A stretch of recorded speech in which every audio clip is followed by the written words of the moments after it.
Dr. Madhu Sharma, Sporty Professor Neelam Dahiya, Cooperative Dr. Vinay Wadhwa sir, Amiable Dr. Nidhi Malhotra, ladies and gentlemen present in the today's gathering, I, Rekha Sharma, Assistant Professor of English. It is a matter of immense pleasure to stand here before all of you. On behalf of the Department of English, I am delighted to offer a gracious welcome to all. Today, Dr. Sangeetha, Head of PG Department of English, Govt Arts Science College, Kallakurichi, is with us with the topic Post-Colonial Theatre and Introduction. Now, I invite our guest of honor, Dr. Sangeetha. Welcome you, ma'am. Please come and share your vital thoughts to us. Thank you, ma'am. Thank you so much. First, I would like to thank the Panipat College and to the organizing committee. First, my sincere thanks to Dr. Ajay Kumar Gar, Principal and Patron, Professor Neelam Dahiya, Convener, Dr. Vinay Wadhwa, Organizing Secretary, Dr. Madhu Sharma, Chief Coordinator, Dr. Nidhi Malhotra, Co-Convener, Professor Rekha Sharma, Organizing Secretary, and I thank the organizing committee members, Dr. Vandana, Professor Shilpa, Professor Pooja, Professor Sonal, Professor Manjali, Professor Smili, Professor Sheila, Professor Kajal, and Professor Deepthi Juneja. And good morning to all my dear students also. I feel immensely honored to participate in your college program once again, and I thank to all the members of this organizing committee. And today I have selected the topic post-colonial theatre and introduction. We want to know about the theatres which were organized by the British Empire after the banishment of the British Empire from our country. What has taken place, and all over the world, what is the position of the theatres? We are going to discuss about it. I'm going to give you just a brief introduction because only 45 minutes has given for me. So before that, I have to give some points to you students. And let me start my presentation. So post-colonial theatres. This is at its peak in the 1930s. The British Empire covered almost a quarter part of the part of the population. It spanned every landscape and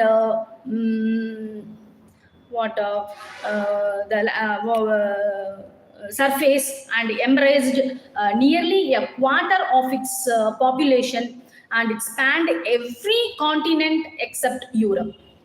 If the United States had been long lost and had already replaced Britain as the world's most powerful economic and political force, and it is still retained Canada and its Caribbean territories, Iraq and Egypt as its main colonies in the Middle East, and large possessions in the West, East and Southern Africa, and a string of Asian colonies, the jewel of which was India and Australia and New Zealand.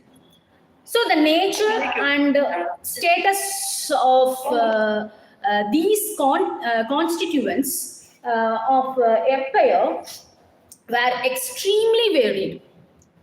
In this Canada, South Africa and Australia, like the United States before them, it had been settled by whites who had either disseminated the indigenous people in their push for territorial expansion and their desire to reproduce this European society, or ruthlessly exploited and controlled them. These white dominations has already been granted responsible government under the crown. So Britain's main Arab colonies were acquired as part of the colonial redivision after the First World War, and were soon to be granted their political, if not entirely their economic independence. Iraq in 1932, Egypt in 1936, the tropical colonies of the Caribbean and African and Asian, except for the very special case in India, were ruled by governors and colonial officials without any prospect of the natives natives participating in government, at least within the foreseeable future. So India was different for several reasons. Not least the sheer size of the country and its population, and the fact that it was already a highly developed military empire before the British arrived. So the overwhelming pressures of Indian nationalism combined with the Second World War were to ensure the granting of independence in 1947. So by this way, the post-colonial theatre has arrived. The non-European people continued within this vast empire, had little or nothing in common except their subjection. But even the forms of subjection varied widely, it reflecting the variety of motives behind particularly acts of colonization and the nature of the indigenous cultures colonized. And in Australia, the invasion of white settlers often entitled the genocide of the aboriginal population, or as in South Africa, the ruthless economic exploitation and social control of the native people, culminating in the nationalist government's official policy of apartheid from 1948. In India or Nigeria, the everyday lives of most peasants remained more or less untouched by colonial subjection. So, and it was a different story again for those descendants of the vast number of Africans who were enslaved and shipped off to the Caribbean or outside the British Empire to Brazil and the plantations of the southern United States. So nominally, free men and women in the world's largest democratic republic, Black Americans had to confront widespread of racial discrimination, severe economic advantage, and the traumatic social and cultural disruptions of forced migration, a double migration in the case of those who sought a better life in the north. So subordinated people experienced their domination differently even within the same society. So the pain of humiliated subjugation might have been of more or less equal intensity for, say, the educated young Black American school teacher or small-scale businessman with aspirations to live the white lower middle class and the illiterate immigrant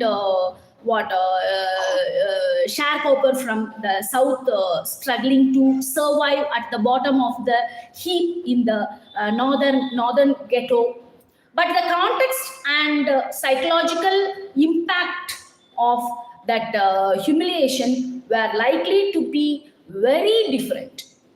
If in colonial West Africa or India, close proximity to white authority, the figures and the desire to improve oneself could lead to outward and sometimes internationalized difference on the part of white collar natives, the same as you are unlikely to be the case for the majority whose contact with the white instruments of their colonial subjection. It was, in any case, often minimal apart from the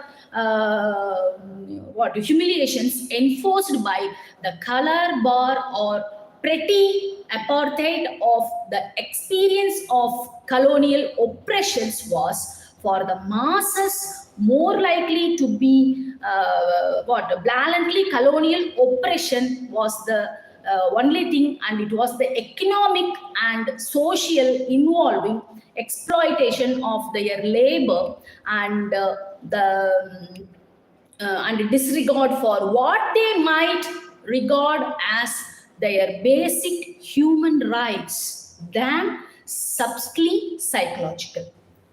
And as a paradox, then then of the native experience of colonial, or in the case of Black American, a sort of quasi-colonial domination and oppression is that it was often not the poorest and most exploited, but the more educated and the relatively more privileged, those having closer contact with the agents of colonial domination, who felt most keenly the psychological and cultural impact of their subjugation.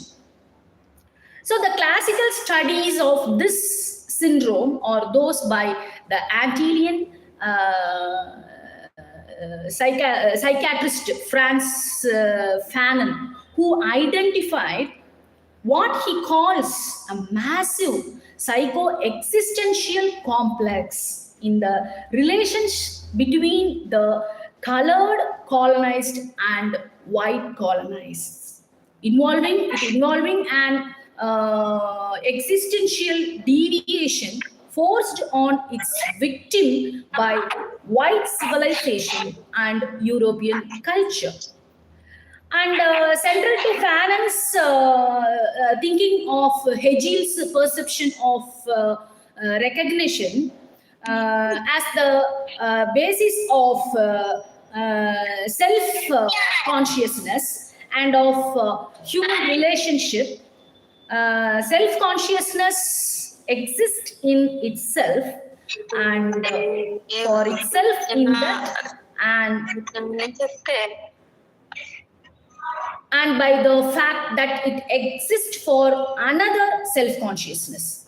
And that is to say, it is only by being acknowledged or recognized. In this world of reciprocal recognitions, every individual requires the recognition of other as to win what Fanon calls the certainty of oneself.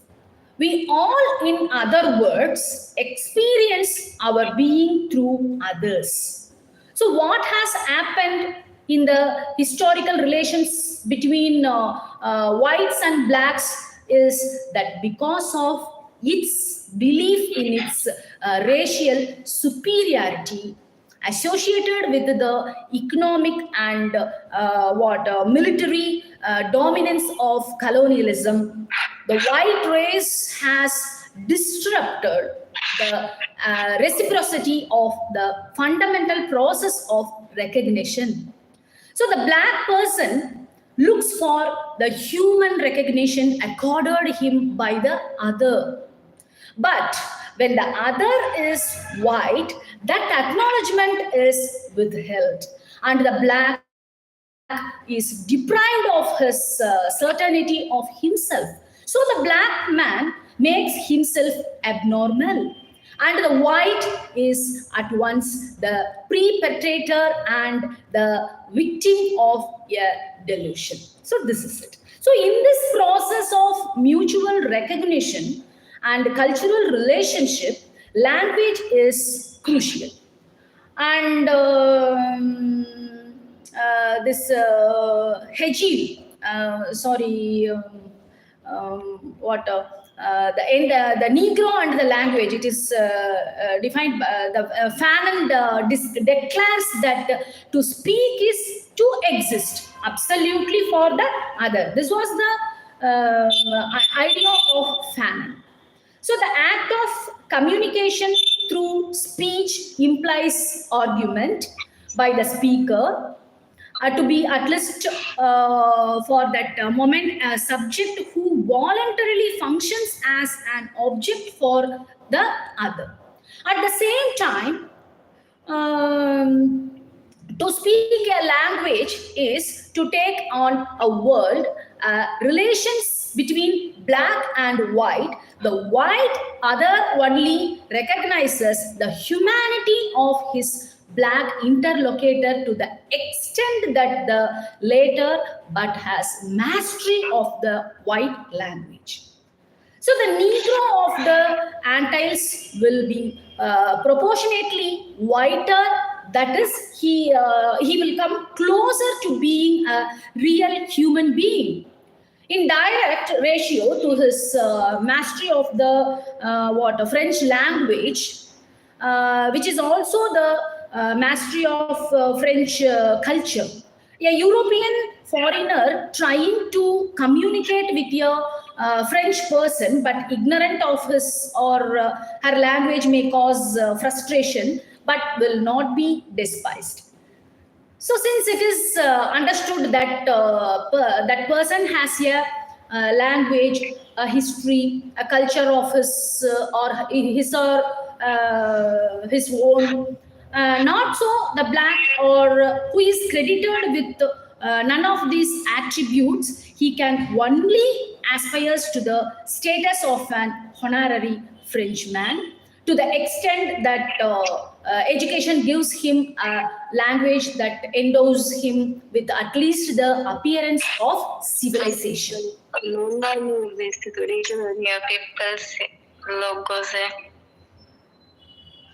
Neha, please mute yourself. Yeah, okay. So Fanon notes that such attitudes have been accepted even by many blacks. So the black immigrant to France changes his language and self-presentation and is a different person when he returns home. The African black may pretended to be an Antillean, and the Antillean is annoyed when he is taken for an African. Since it is thought that the latter is less civilized, less French than the person from the Caribbean.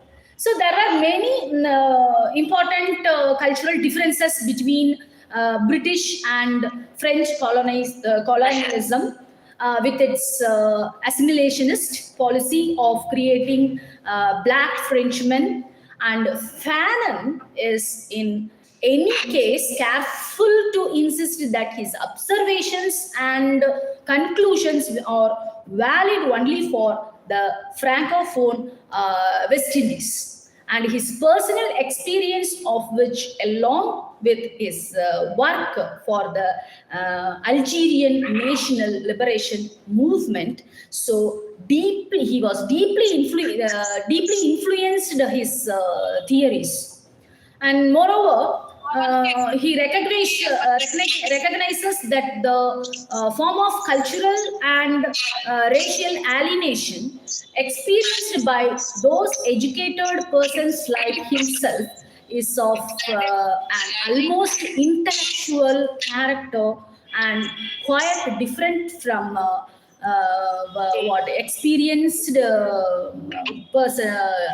experiences of saying a laborer or a peasant in Francophone West Africa or Indochina.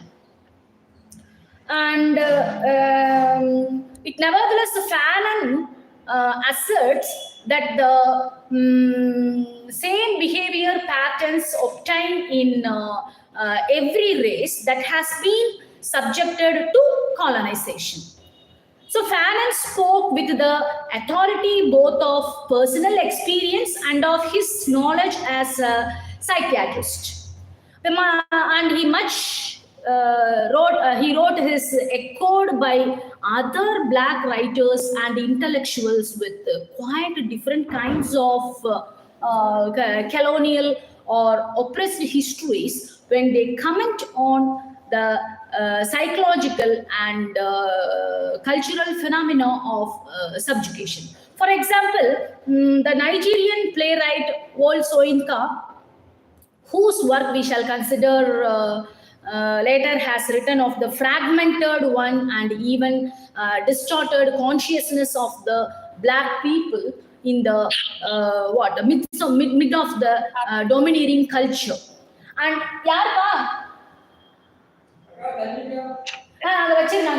okay.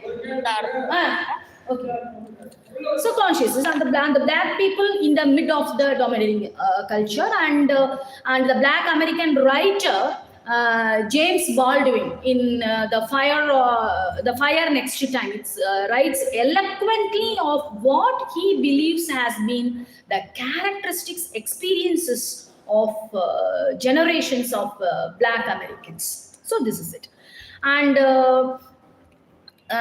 when we Baldwin's evocation of desire to confirm a vital sense of identity and self-worth is needed, described by many writers whose cultural legacy is one of the subjugation and oppression.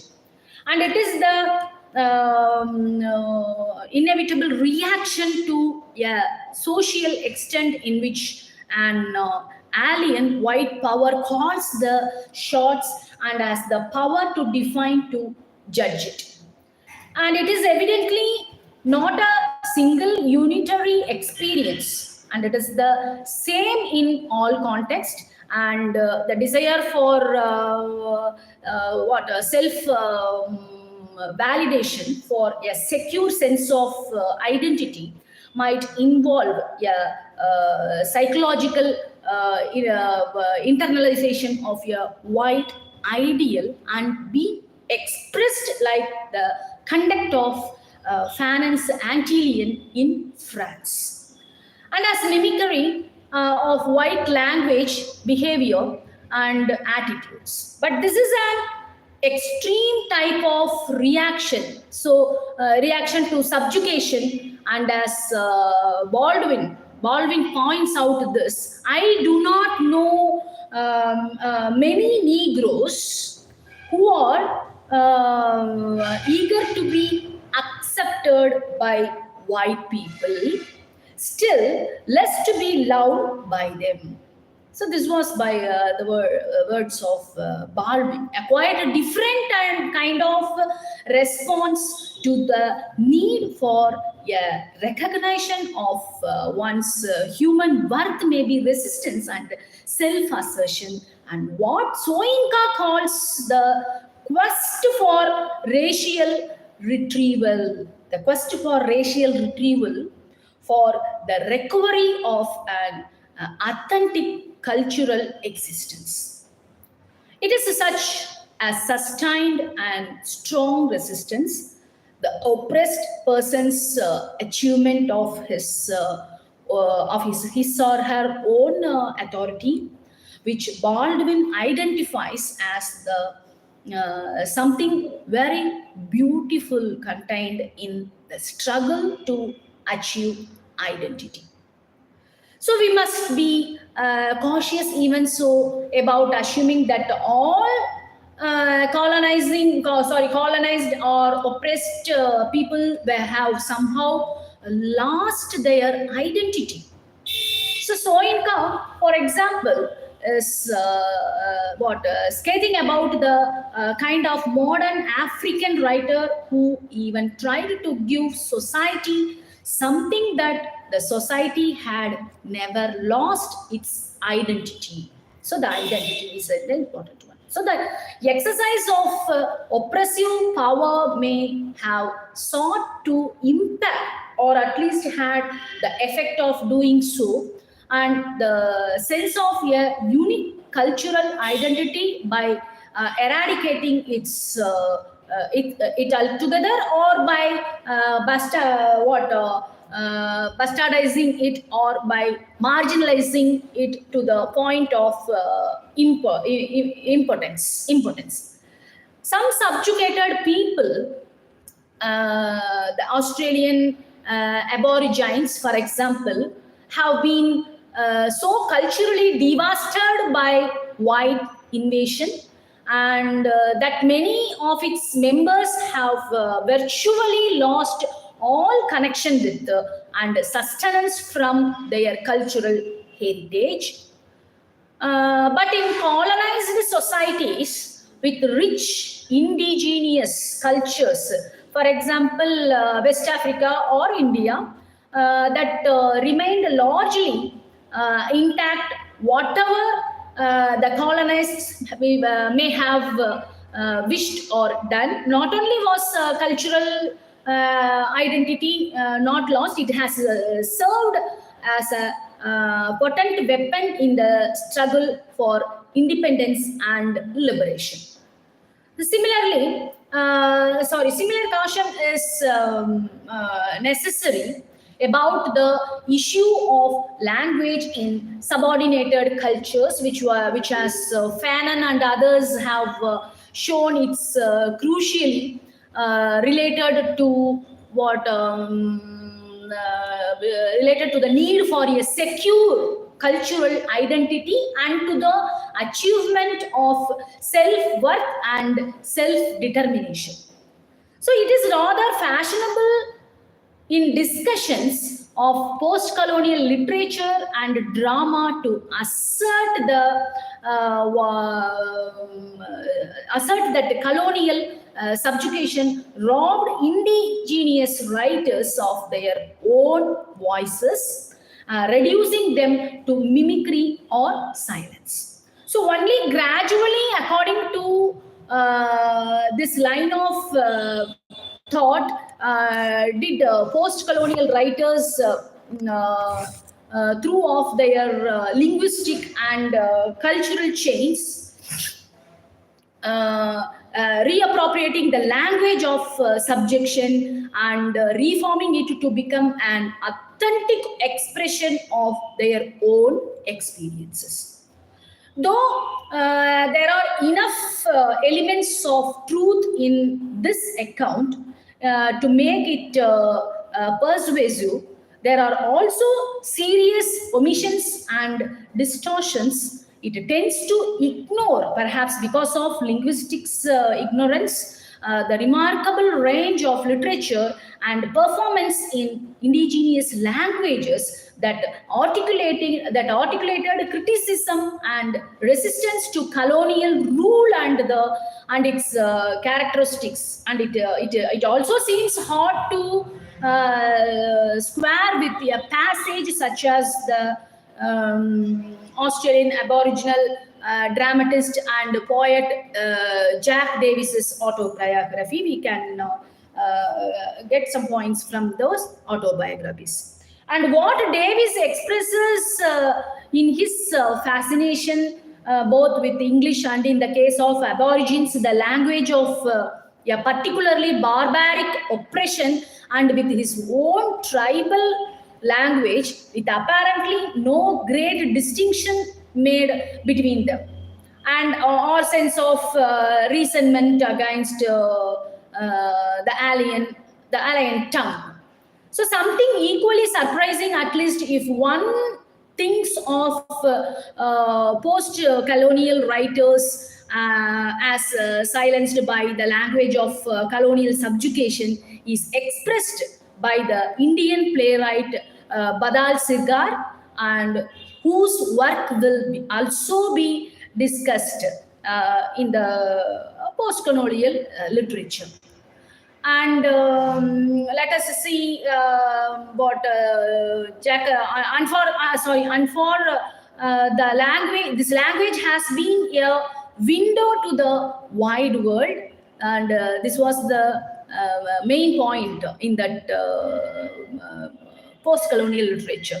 And yet another is that in spite of Sirkar's personally positive feelings about the imperialist language, and which is still paradoxically provides the common language for educated Indians. His view is that it would be an entirely inappropriate language for his own theatre, and that his Bengali compositions resist completely successful translation into English.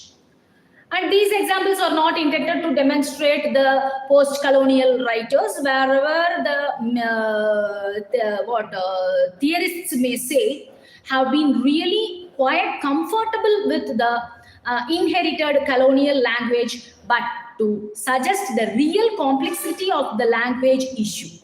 If some like Badal Sirgar and late the Kenyan playwright and novelist Ngugi wa Thiong'o have renounced English as an artistic language and prefer to compose in their native tongues. Others, such as Ol Soyinka and Derek Walcott, have preferred whatever their sense of ambivalence about it to write in the imperialist language, forging distinctive and often strikingly powerful styles of English. Such choices have implications, of course, for the nature and extent of their audience. As Ngugi points out, the choice of a language already predetermines the answer to the most important question for producers of imaginative literature: for whom do I write? For whom do I write? This is the question. Who is my audience? And this is in turn, as he insists, has implications for what they write about and what attitudes they take to their material. So in any case, through the post-colonial dramatists can hardly avoid issues of language and ambivalent and often contradictory feelings attached to them. What needs to be stressed is the richness which they have created, the linguistic means to render their and their people's experiences. So whether in their own indigenous languages or in some inflections of the perhaps both loud and hated colonial tongue, it seems to be to have been communicate what they wished to their chosen audience. If there have been any linguistic traps that the post-colonial dramatist has been forced to negotiate, there have also been issues of class, ethnicity, and nationality that could be avoided. So the general context informing these debates concerning identity and language is the desire for cultural self-determination and an integrated identity, what Soyinka has called cultural certitude, and the attempt to achieve it through a kind of cultural return to roots. So this is it. This is expressed in different ways by different writers, but they seem to have something like that, the same thing in mind. So Nikiwa Thiagos, for instance, speaks of the fundamental aim of restoring the African personality to its true human creative potentialities in history. It involving a return to the roots of our being, which seems to have much common with Soyinka's call for the evocation of the authentic tradition in the course of society's transformation process, which he also sees as a self-retrieval or cultural recollection for Derek Walcott. This process seems to have involved the artist and specifically the actor in a return through a darkness whose terminus is amnesia. If Western Indian theatre is ever to express the authentic cultural being of its people, for imagination and body to move with original instinct, we must begin again from the bush. And that return journey with all its horror of rediscovery, it means the annihilation of what is known, and the idea is evidently as important in contemporary Indian theatre as it is among the writers of Africa and the Black diaspora. So during the 1988 National Drama Festival in New Delhi, a theatre of roots roundtable was convened to discuss the progress of a scheme first implemented some 4 or 5 years earlier. So the common impulse to return to roots has forced many writers to confront other dilemmas relating to race, class, and nationhood. And K.S. Kothari, one of the moving spirits behind the Theatre of Roots movement in India, has spoken of both the need and search for that indefinable quality called Indianness in Indian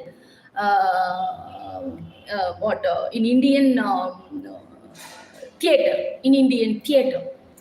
But what can such Indianness be in a nation made up of several major religions, so many different classes and social groups, so many different people and languages, so many and diverse regional interests? Again, Soyinka and Mugi themselves writing from apparently different political positions have articulated the need to restore the African cultural personality as a major element of social development. But what is it that must be restored? Nigeria and Kenya as national entities, or the creation of British imperialism as the forcible amalgamations of different people with different languages and often widely diverse cultures. In their histories, since independence, intense class and factional conflicts involving widely differing economic interests, standards of living, and ideologies have developed within the fragile arena of the nation state. And the belief that there are indeed such essences has sometimes led to what Edward said calls nativism. Phenomena such as the necktie movement, which conjure up potent images of what a people or what a community was supposed to be before colonialism, as Seth points out. Such imagery is a historical concerned more with the metaphysics of essences that with any ascertainable historical realities, and this kind of return in cultural terms is often associated with some mood of other of nostalgia and the exaltation of what Soyinka scornfully calls the resuscitated splendors of the past. And Derek Walcott says, yeah, schizophrenic daydream of an Eden that existed before exile. So politically, it may be the ideological banner waved by reactionary nationalism, or the tattered cloak that conceals the nakedness of corrupt, incompetent, and exploitative politicians. But there is evidently another altogether more positive side to the idea of cultural return. So by this way, the post-colonial theaters were developed by all over the world, and in such Western influences have been informative for young post-colonial playwrights. So has been the desire, usually once a certain artistic maturity has been achieved, to requirement of the formative of the young post-colonial playwrights, so as to be the desire, usually once a certain artistic maturity has been achieved, and to reacquaint for themselves with their indigenous theatrical and performance traditions. And in contrast with the Western tradition of realist drama and acting, these traditional modes of performances are usually stylized, often incorporate dance, music, and song, and operate from an oral rather than literary base.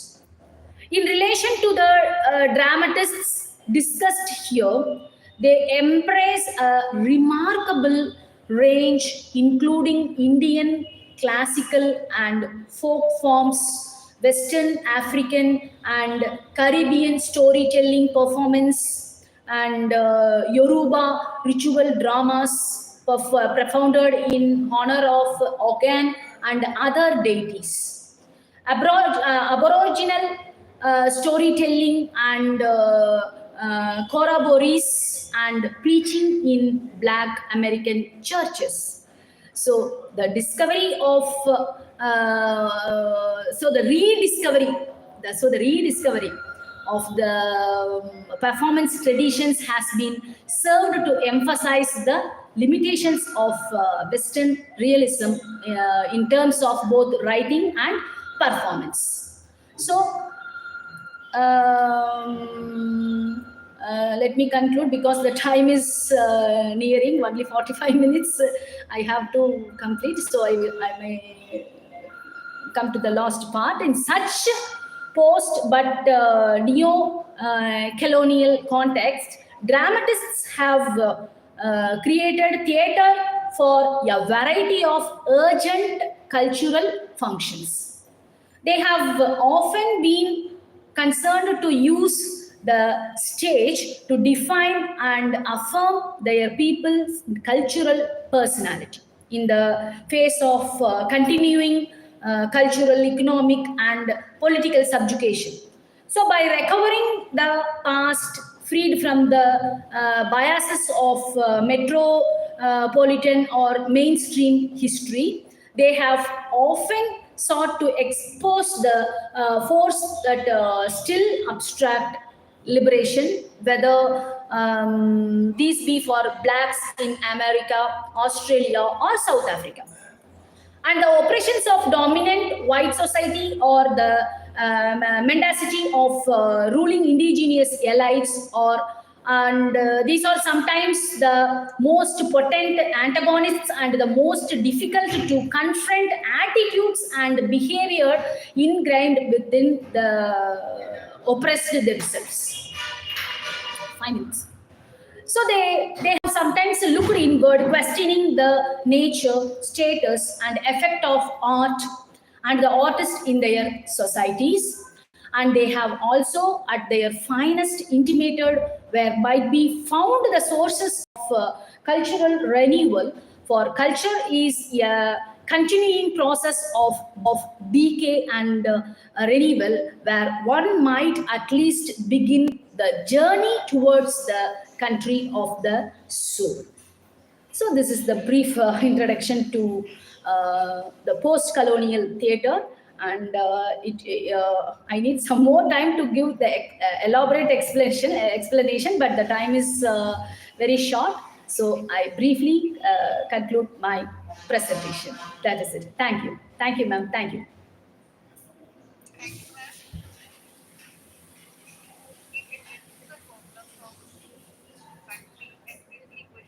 Questions relating to the political and cultural independence of subjugated people and themes such as racialism and colonialism. Now, I would like to invite Dr. Nidhi Malhotra for vote of thanks.